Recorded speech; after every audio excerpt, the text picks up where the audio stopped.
সন্ধ্যা হলে যাত্রীদের জিম্মি করে ভাড়া বাড়াচ্ছে সিএনজি ও অটোরিকশা সিন্ডিকেট। কোনোভাবেই থামছে না কুমিল্লার রাজগঞ্জ, ফৌজদারি এবং ঈদগাহ থেকে ছেড়ে যাওয়া ফকিরবাজার, গাজীপুর, ৬ গ্রাম, শঙ্কুচাইল, শাসনগাছা, বুড়িচং, ব্রাহ্মণপাড়া রোডের ভাড়া নৈরাজ্য।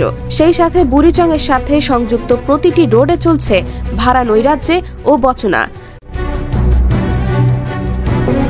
কুমিল্লা থেকে ভাড়া নির্দিষ্ট থাকা সত্ত্বেও যাত্রীদের প্রতিদিন গুনতে হচ্ছে বাড়তি টাকা। জানা যায় এই রোডে প্রতিদিন গাড়ি না থাকলেও 50, বৃষ্টি এলে 60, সন্ধ্যা হলে 50, রাত 9টার পরে 60 থেকে 80 টাকা পর্যন্ত ভাড়া আদায় করছে সিএনজি চালকরা। আগে 2-1 দিন পর মোবাইল কোর্ট পরিচালনা করেও স্থায়ী কোনো সমাধান করতে পারেনি প্রশাসন। এখন মোবাইল কোর্ট পরিচালনা হচ্ছে না বলে জানা যায়।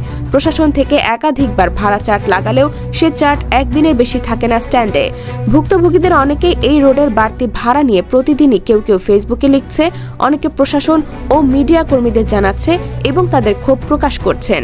বৃহস্পতিবার 9 জানুয়ারি সরজমিনে দেখা যায় বেলা 1টায় কুমিল্লা রাজগঞ্জ থেকে বুড়িচংয়ের ফকির বাজার 30 টাকা, গাজীপুর বাজার 40 টাকা ভাড়া নিচ্ছে।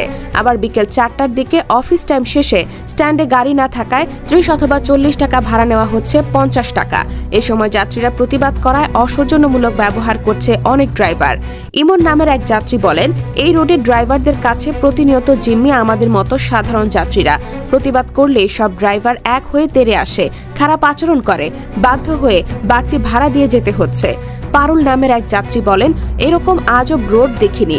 সকালে আসলাম ফকির বাজার থেকে 30 টাকা দিয়ে, এখন যাওয়ার সময় নাকি 50 টাকা ভাড়া। কিছু বললে তারা বলেন গেলে যান, না গেলে নাই। কি করব? আমরা যাত্রীরা যেহেতু তাদের কাছে জিম্মি, বাধ্য হয়ে যেতে হয়। নাম প্রকাশে অনিচ্ছুক আরেক যাত্রী বলেন, তাদের এই রোডে জিবি নাই, গ্যাসের দাম বাড়লো না, অথচ প্রতিনিয়ত বাড়তি ভাড়া নিচ্ছে।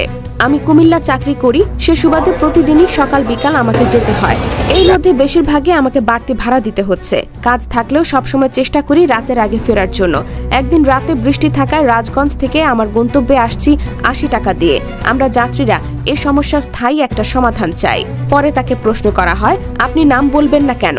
তিনি বললেন, নাম কইলে আমাকে কেউ আর সকাল বিকাল নেবে না। নাম প্রকাশে অনিচ্ছুক এক ড্রাইভার বলেন, প্রশাসন বললেই হবে নাকি? সন্ধ্যার পরে 30, 40, 50 টাকার ভাড়া নিয়ে আমাদের পোষায় না। সবকিছুর দাম বাড়ে, কেউ কিছু বলে না।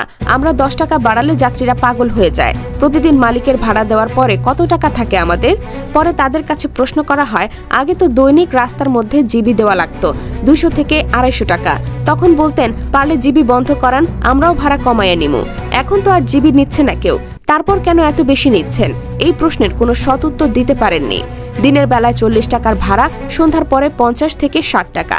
এই ভাড়া বৃদ্ধি সম্পূর্ণ অযৌক্তিক এবং কোনো শ্রমিক সংগঠন বা সরকারি অনুমোদন ছাড়াই চালকরা নিজেদের খেয়াল খুশি মতো সকাল বিকাল, সন্ধ্যায়, রাতে, মেঘ বৃষ্টি ও গাড়ি না থাকলে এটি করছে। ভাড়া নির্ধারণের জন্য সংশ্লিষ্ট কর্তৃপক্ষের হস্তক্ষেপ কামনা করে স্থানীয়রা। এই ভাড়া বৃদ্ধির প্রতিবাদে যাত্রীরা তাদের অসন্তোষ প্রকাশ করে এবং এই বিষয়ে প্রশাসনের দৃষ্টি আকর্ষণ করে। তারা জানান, দ্রুত ব্যবস্থা না নিলে তারা আন্দোলনে নামতে বাধ্য হবেন। মাহমুদুল, কুমিল্লা ক্রাইম বার্তা।